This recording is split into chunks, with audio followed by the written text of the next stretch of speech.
আসসালামু আলাইকুম ভিউয়ার্স, আশা করি আপনারা সবাই ভালো আছেন। আল্লাহ তাআলার অশেষ রহমতে আমিও ভালো আছি। তো এখন সবাই এই ধানের কাজ নিয়ে ব্যস্ত। ধান লাগানো থেকে শুরু করে সার দেওয়া, তারপরে ধান নিড়ানি দেওয়া, এই কাজগুলো নিয়েই সবাই ব্যস্ত। কারণ এখন ধানের সিজন চলতেছে। তো এই যে দেখতে পাচ্ছেন, এটা আমার জমি। এই জমিটাতে কিছুদিন আগে সার দিয়ে দেওয়া হয়েছে। আর এখন গাছগুলো দেখেন কত সুন্দর কুশি দিয়েছে এবং ধানগুলো কত সুন্দর হয়েছে। তো আমি গর্ব করে একটি কথা বলতে পারি যে আমি যতদিন থেকে এই চাষাবাদের সাথে যুক্ত, আমার যে ধান ক্ষেতগুলো আছে বা আমি যে ধানগুলো লাগাই, আমার ধানের জমিতে কোনো প্রকারের পোকা বা কোনো ছত্রাক আমার জমিতে আক্রমণ করে না এবং আমার ধানের ফলন মোটামুটি অনেক ভালোই হয়। কারণ আমি একটি কথা প্রায় বলে থাকি, সেটা হচ্ছে যে যে কোনো রোগ প্রতিকারের চেয়ে প্রতিরোধ গড়ে তুলুন, তাহলে দেখবেন যে সবকিছুই আপনার ঠিক থাকবে।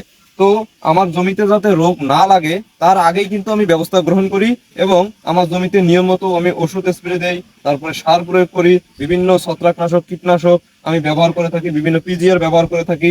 তো এই আগাম যত্নগুলো নেওয়ার ফলেই আমার ধানের জমিতে কিন্তু কোনো প্রকারের পোকা লাগে না, কোনো ছত্রাক লাগে না, আরো বিভিন্ন যে রোগগুলো হয়ে থাকে সেই রোগগুলো কিন্তু আমার জমিতে হয় না। তো বন্ধুরা, এই যে দেখেন, আমি আপনাদের দেখাই। তো বন্ধুরা, এই যে দেখতে পাচ্ছেন ধান গাছগুলো, এই ধান গাছগুলোর বয়স কিন্তু এখন 42 থেকে 43 দিনের মতো হলো। তো এই জমিটাতে কিন্তু আমি আবার দ্বিতীয়বার সার দিয়ে দিব। আমি সার দেই যেভাবে, সেটা আমি আপনাদের বলতেছি। আমি যখন এই জমিটা কাদা করেছিলাম রোয়া লাগানোর জন্য, তখন কিন্তু আমি ডিএপি এবং পটাশ এই জমিটাতে ছিটিয়ে দিয়েছিলাম। তারপরে এই রোয়াগুলো আমি লাগিয়েছিলাম।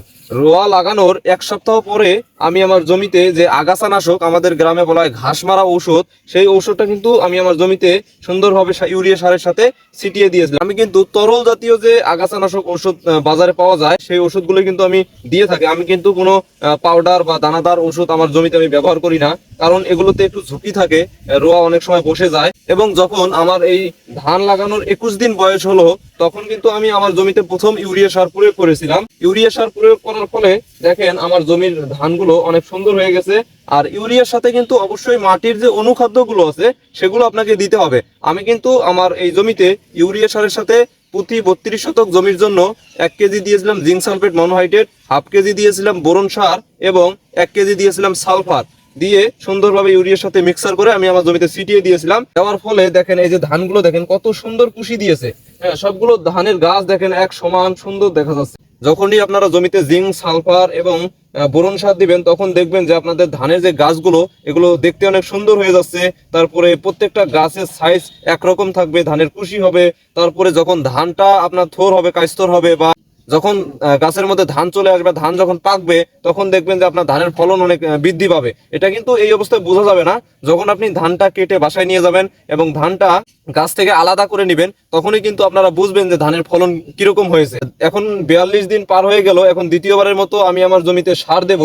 এই জন্য মূলত আজকে জমি দেখার জন্য আসলাম যে সার দেওয়ার উপযুক্ত আছে কিনা। তো জমিতে পানি একটু কম, সেচ দেওয়ার ব্যবস্থা যেহেতু আপাতত নাই। এটা হচ্ছে যে বৃষ্টির পানির দ্বারা আবাদ হয়ে থাকে এই সিজনে। তো বৃষ্টির অপেক্ষায় আছি, বৃষ্টি হলেই আমি এখানে দ্বিতীয়বারের মতো সার দিয়ে দিব। তো দ্বিতীয়বারের মতো সার দিলেই দেখা যায় যে ধান গাছগুলো আরো লম্বা হয়ে যাবে। আর এই দ্বিতীয়বার সার দেওয়ার 2-3 দিন পরেই কিন্তু আমি আমার জমিতে আবার একটি ছত্রাকনাশক এবং একটি কীটনাশক স্প্রে করে দিব।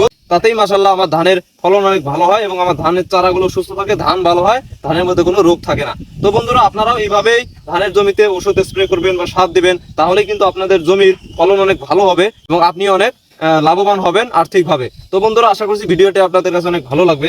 যদি ভিডিওটি ভালো লাগে তাহলে অবশ্যই লাইক কমেন্ট শেয়ার করে দেবেন। আজ এই পর্যন্তই। আপনারা সবাই ভালো থাকবেন, সুস্থ থাকবেন। আল্লাহ হাফেজ।